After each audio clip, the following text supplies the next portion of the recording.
Welcome to anime Tamil series. இன்றைக்கி நம்ம பார்க்க போகிறது the rebirth villain the legend of GS season 1 episode 42. இன்னும் நம்ம சேனலை சப்ஸ்கிரைப் பண்ணலைன்னா சப்ஸ்கிரைப் பண்ணிக்கோங்க. பக்கத்தில் இருக்க பெல் பண்ண கிளிக் பண்ணிக்கோங்க. அப்போ தான் நான் போடுற வீடியோ நோட்டிஃபிகேஷனாக வரும். வாங்க வலுன்னு பேசாமல் எபிசோடுக்குள்ளே போகலாம். எபிசோடோட ஸ்டார்டிங்கில் என்னது பிரதர் ஜூவை வந்து பாய்சன் சாப்பிட்டாரா அப்படின்னு சொல்லி ஹீரோ ஒன்றுமே தெரியாத மணிக்கு ஒரு ஆக்ஷன் அங்கே வந்து போட்டுட்ருக்கான். இந்த பாய்சனை மட்டும் இப்போ இவனோட உடம்புலேருந்து நம்ம வெளியில் எடுக்கலை அப்படின்னா இன்னும் 30 பிரத்துலேயே வந்து உயிரை வந்து விட்டுருவான். என்னுடைய மகனை உன்னை நான் வந்து கண்டிப்பாக வந்து காப்பாற்றுவேன், என்னோடய உயிரை கொடுத்தாது உன்னை நான் காப்பாற்றுவேன் அப்படின்னு சொல்லி அந்த டீமன் ஒரு ஆக்டிங் அங்கே வந்து போட்டுட்ருக்கான். இவன் உயிரை பற்றி நான் அக்கறைப்படணும்னு அவசியம் கிடையாது. ஆனால் இங்கே இருக்க எல்லா பேருக்கும் என் மேலே வந்து சந்தேகம் வந்துடும். அது என்னுடைய பிளானுக்கு அது ஒரு பெரிய பிரச்சனையாக வேறு வரும். நான் இப்படி ஒரு ஆக்டிங்கை போட்டு தான் அவனு சொல்லி அவனோட ஆக்டிங் அவன்கிட்ட போட்டுட்ருக்கேன். ஹீரோ இது வந்து ஸ்மோக் பாய்சன், யாரும் பக்கத்துலேயே இருக்காதிங்க, எல்லோரும் தள்ளிப்போங்க அப்படின்னு சொல்லி எல்லோரும் தள்ளி போய் ஓரமாக நிற்கிறாங்க. பாய்சன் வந்து ஒர்க் ஆரம்பிச்சிருச்சு. இது உங்களுக்கான நேரம் அப்படின்னு சொல்லி ஹீரோ மனசுக்குள்ளே நினைக்கிறான். ஆமாம், யார் இவருக்கு வந்து பாய்சன் கொடுத்துருப்பா அப்படின்னு சொல்லி அங்கே இருக்கவங்கள யோசிச்சுட்ருக்கேன். என்ன ஒரு கொடூரமான செயல். நார்த்து கிங்கோட பையனுக்கு அதுவும் பட்ட பகல்லே பாய்சனை கொடுத்து வந்து கொண்டுட்டாங்க. யாராக இருக்கும் அப்படின்னு சொல்லி அந்த டீமனை யோசிச்சுட்ருக்கேன்.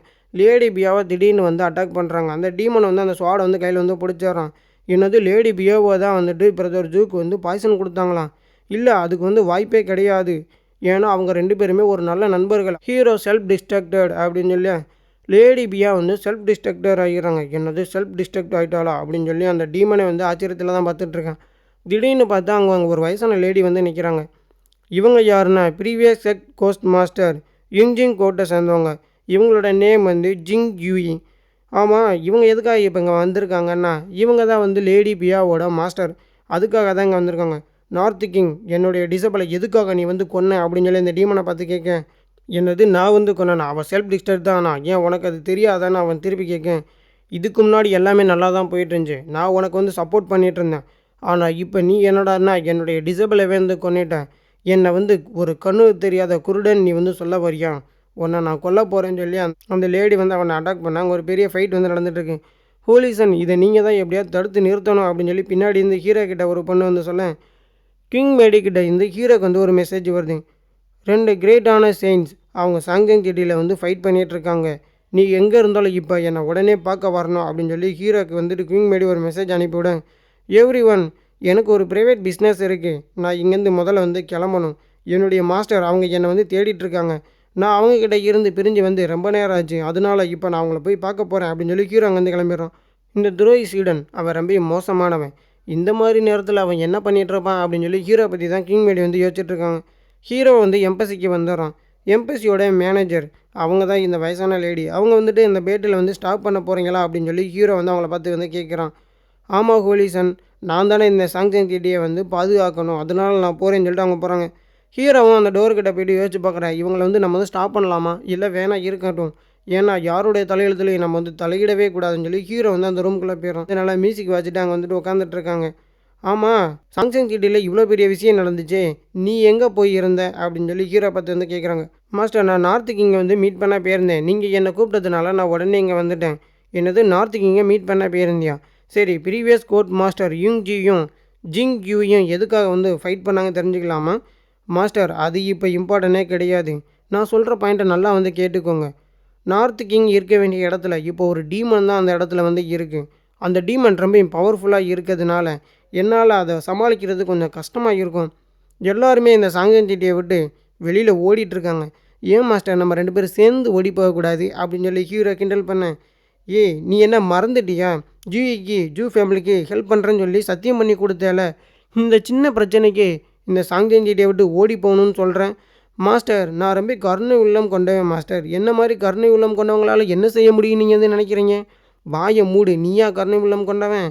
நீ ஒரு துரோகி சீடன்டா. என்கிட்ட எப்படி நீ இப்படிலாம் வந்து பேச துணிஞ்சிட்டியா? என்கிட்ட இப்போ நீ அடி வாங்கியே சாக போகிறான்னு சொல்லி கிங் மேடி சொல்ல, மாஸ்டர் என்ன மறந்துட்டீங்களா?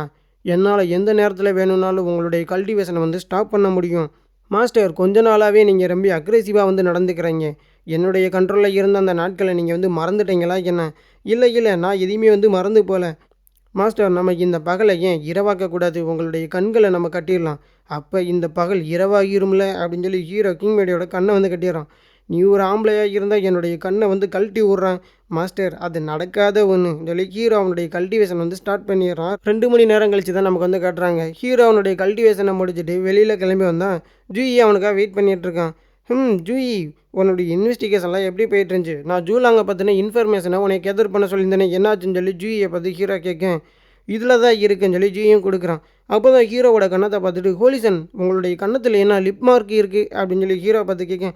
ஐயோ அதுவா, அது வந்துட்டு லிப் மார்க் கிடையாது, ஒரு பூனை வந்து எனக்கு அடிச்சிருச்சுன்னு சொல்லி ஹீரோ வந்து சமாளிக்கிறான். ஹோலிசன் இது இப்படி நடந்திருக்கவே கூடாது. ஆமாம் என்ன ராங்காக இருக்குது அப்படின்னு சொல்லி ஜூயும் கேட்க, என்னுடைய மாஸ்டருடைய சோல் பிளேட் அது பிரேக் ஆயிடுச்சு. என்னது எம்பசி மேனேஜர் அவங்களே கீழே விழுந்துட்டாங்களான்னு சொல்லி ஹீரோ வந்து யோசிக்கிறான். அங்கே பார்த்தா தான் அந்த 9 கால் நரி டீமான் வந்து இன்னொருத்தங்கிட்ட வந்து சொல்லிட்டு இருக்கான். ஆக்சுவலி நான் அவன் தான் ஹெட்டுன்னு நினச்சேன், அவனுக்கு மேலே இன்னொருத்த வேற இருக்கான்.